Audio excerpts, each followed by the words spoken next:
Bonjour, aujourd'hui nous parlons des langues, des pays et des nationalités. Hey, today we're going to be talking about languages, countries, and nationalities. So let's start with les langues. And we've already studied these when we learned school subjects. So you have l'allemand, l'anglais, le chinois, l'espagnol, le français, l'italien, le japonais.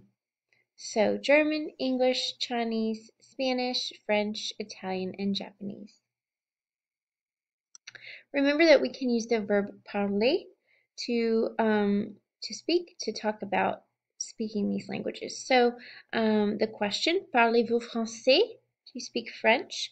So remember that parler is a regular ER verb.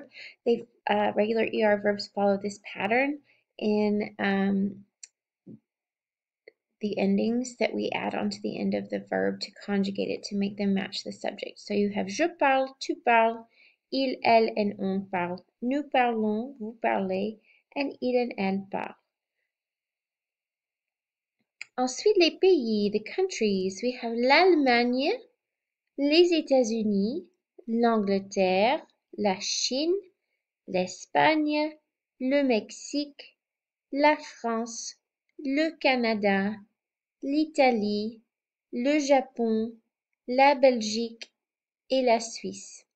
So I added a couple extra countries in here, in addition to the languages that we learned. You learned Allemand, Allemagne. So that's going to be, l'Allemand is German, the language.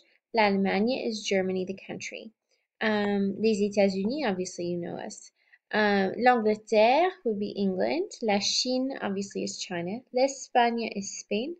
Le Mexique, Mexico. La France, France. Le Canada, of course, Canada. L'Italie, also another cognate. Le Japon. La Belgique is going to be Belgium. And la Suisse is going to be Switzerland. Les nationalités, vous avez allemand, allemande, américain, américaine, anglais, anglaise, chinois, chinoise, espagnol, espagnol, mexicain, mexicaine.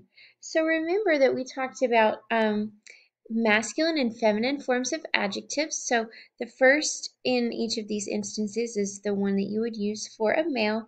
The second is the one you would use for a female. And notice how all of these, all I'm doing to them to make them feminine is adding an E. And it does change the pronunciation slightly, except for in the case of espagnol. So I'll read them one more time and have you listen to hear that difference between the pronunciation with the E or without. So, allemand, allemande, américain, américaine, anglais, anglaise, chinois, chinoise, espagnol, espagnol, mexicain, mexicaine. Okay, and then on the other side here we have français, française, canadien, canadienne, italien, italienne. So we had already learned Canadian in a previous lesson. Italian follows the same pattern in that we have that double N before we add the E. Then we have japonais, japonaise, and then belge and Suisse. So you notice these two already end in E, so we don't need to add an additional E to make them feminine. This is similar to other adjectives that we learned, such as timide or énergique. They already end in E, so we don't add an extra E in this case to make them feminine. So we can use the verb êtres with nationalities, and we've already made some sentences like this in the past, I believe. You can say, je suis français, je suis française. If you were describing someone else, of course, you could say, elle est française, or il est français.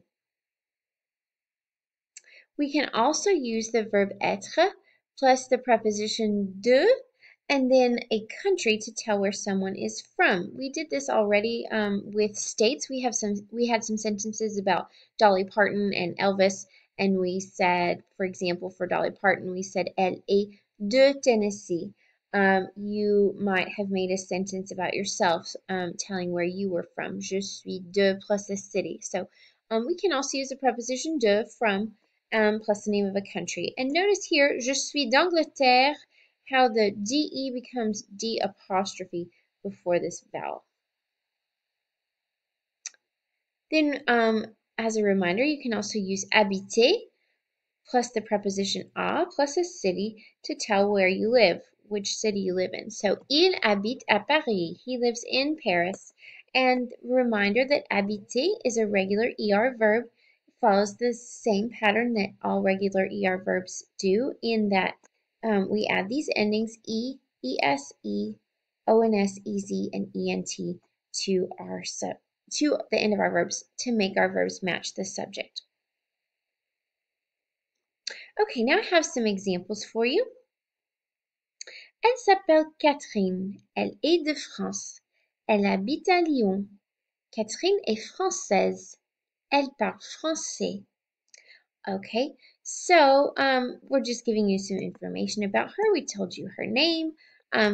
She's from France. She lives in Lyon. She's French, and she speaks French. So notice that once again, we don't capitalize the name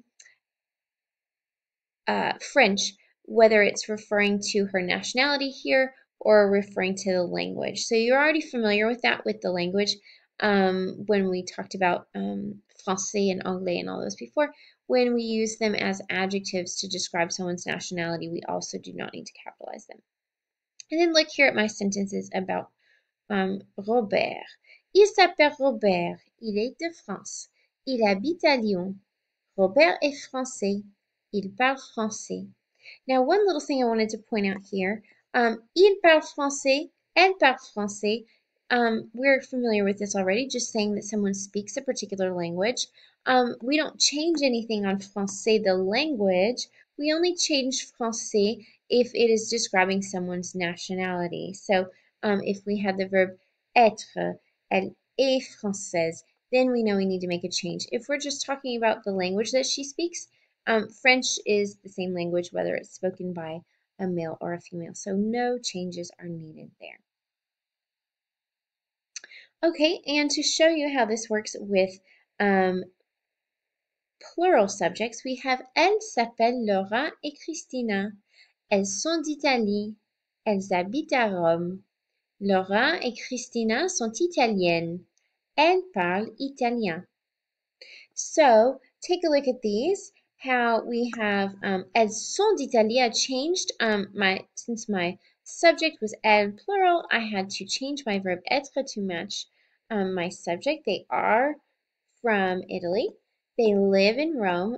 Obviously, I use my ent ending to match elles. Elles sont italiennes. They are Italian. So not only did I make Italian feminine, I also made that adjective plural. Here where we talked about just a moment ago with the languages, if we're talking about the language they speak, no changes made to that. Only changes are made to the adjectives describing people. So as a quick little recap, we had talked before about adding E to make adjectives feminine. We're also going to need to add S's to make adjectives plural if our subject is plural, because we always want our adjective to quote unquote agree with our subject. So take a look at these examples for me. We have Elle est américaine. You're used to this already. We've practiced with this already, making American feminine to describe elle. Elle est française. Same thing. We added an E here to make French feminine. Here's what we do when we have a plural subject. We have ils sont américains. So here I might be describing a group of guys or a mixed group of girls and guys. Remember, we use the masculine form of they for either groups of all males or mixed groups. Ils sont américains. So I add an S to show that this is a plural subject. Ils sont français. Now notice here, français already ends in S, so we do not add an extra S. Just like when we had adjectives like timide that already end in E, we don't add an extra E to those. Same thing here. If it ends in S, we don't add an extra one. Elles sont américaines. Elles sont françaises. So here, you don't hear this last one pronounced, but it is there to show that my subject here is plural. All right, we're going to have a few practice activities for you to work with the verb être and the nationalities. So please refer back to these notes again if you need to, and also let me know if you have any questions. Bonne journée!